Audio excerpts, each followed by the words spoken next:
All right, y'all. Bearder Bros Golf Show back in for another week. I'm Rod.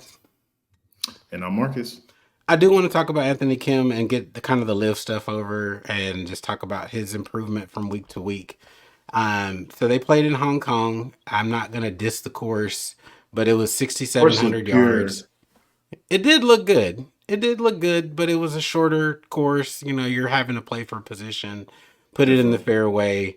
It's not a bomber's course, right? So they had a 100%. press conference earlier in the week with John Rahm and Bryson DeChambeau, and neither one of them could remember the last time that they played a course under Bryson, 7,000 when's the yards. last time you played a 6,700 yard course? Um, YouTube. yeah, YouTube. Yeah, I guess you could say that. But realistically, like in competition, I probably never. I mean, Harbor Town's longer than that, I think, right? Yeah. So no, I haven't in tournament competition. And John, kind of the same question. How does a shorter course impact strategy? I can't tell you the last time I went to a golf course. I never looked at the total distance, to be honest. I have no clue, none whatsoever. The thing is, it plays longer than this just because on a lot of tee shots you're simply not allowed to be hitting drivers, right? So Yeah. you're playing it to a spot, right? So it plays a little bit longer. You have the option of hitting driver if you want, but you're gonna have to be extremely accurate. Again, I'm not gonna, you know, discourage the course. It is what it is. It's held tournaments before, but I think the one thing that I want to take away from it, besides live is a live. Abraham Answer got a win this week. Kudos to him for actually stepping up and playing well. I think it's really the first time that he's done well in a while since he's migrated over. But Anthony Kim, you saw improvement throughout the week from him, considering the previous, week where he shot 76, 76, and 74. Although the first two rounds this week, the scoring was pretty similar, right? So I think he went 76, 74, and then shot 65 today. Hmm. So improvements. And the one thing that I wanted to watch was his scoring and the reduction of his big holes, where he was kind of double bogeying and getting a lot of bogeys on the card. So just to pull up his kind of birdie count in round one, had one solo birdie, and seven bogeys or double bogey combo of that. So round two, four birdies. So we're getting better. We're scoring. We're putting it close. And honestly, his putter was on fire as well, particularly on round three. The man was rolling the rock. And round three, I think this kind of, when you look at it over, against the competitors, I think the high birdie count from round three in the Hong Kong event was eight birdies on the card for several players, and he had seven. A couple bogeys on the card, but overall a relatively clean round compared to how he has been playing. So kudos to him. And I do want to say, as you stated before we hopped on, and we're kind of talking pre-show, is that we didn't really diss the Anthony Kim thing from Right. his perspective. You know, 12 years is a long time to not really competitively pick up the clubs. And the first week was not a great showing. It just wasn't something that you enjoyed watching. But kudos to him for putting in the work this week. Looks like he's getting more comfortable. If the bag story proves to be true, which I think we were spot on about that, then if he goes and gets fit, he's going to um, keep showing up and showing out. And they have another month until their next event. So, what do you think Yeah. about his performance this week? Yeah, I think ultimately it goes into getting dialed into the clubs that you're using out here on the tour. So, whether that be shortening the driver, experimenting with that, experimenting with stepping the driver or making sure that, you have it tipped the right amount. Things like that are what we were referring to.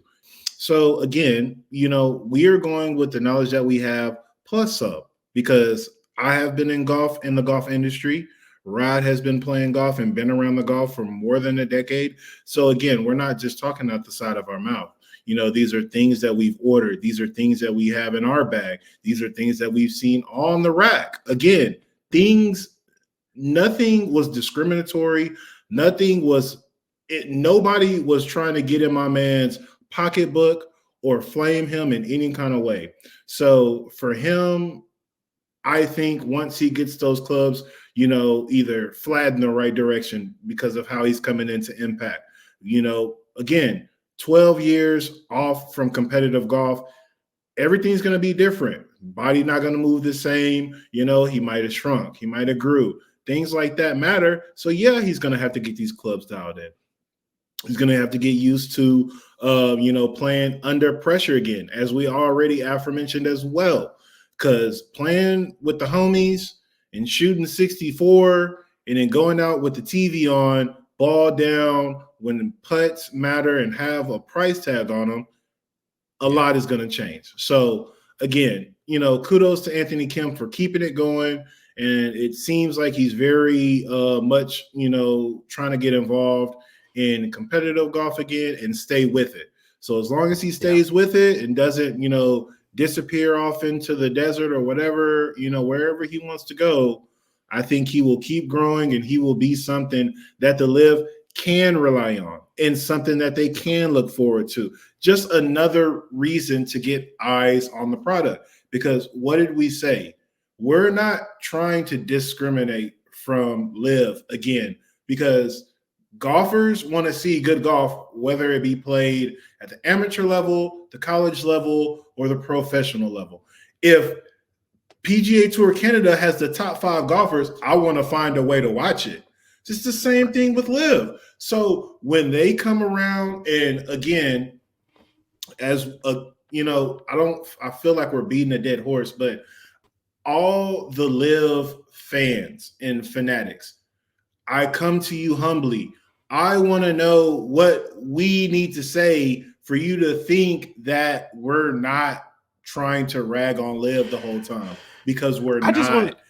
We just gassed up the Hong Kong Golf Club because, again, what you saw it on YouTube, and then you saw the pictures of it in the practice rounds and everything like that. There's no denying the course conditions and the playability of that course. Again, but one thing that's funny is Ian Poulter, a 50-year-old man, is the last person to ever win on that course anymore. So, it's a thing of the past, and they're bringing it back, and glad that, they're getting this blast from the past back. So, again, I mean, kudos to Abraham Answer, but, with the AKA situation, I need another week. I want to see what it's like in Doral before I give a full picture, because, again, I want to have more knowledge on the situation before I different courses, different layouts, that'll give him several more weeks to continue to practice. Just backing up with Bearded Bros Golf Show, we love a good hater situation. We were recently proven right about a what's in the bag that we did about Anthony Kim. Let's talk about his what's in the bag. Honestly, it was pretty straightforward. I almost said it's like an amateur bag, but somebody who's got some money. Pretty much the only thing that's not stock is the Scotty is the Scotty T. There were some strong opinions in the comment section, and all of them were dead wrong. You can hate me now, QB, but I won't stop now, cause I can't stop now. Brave hearts. You can hate me now, come on, but I won't stop now. 1 minute later. Got him. We fucking got him. You get a lot of stuff out of this channel, y'all. A little business knowledge, a little technical golf knowledge, a little BS in here and there. You're in a well-rounded environment. So hit that subscribe button, hit that membership button. We got you covered on all things golf.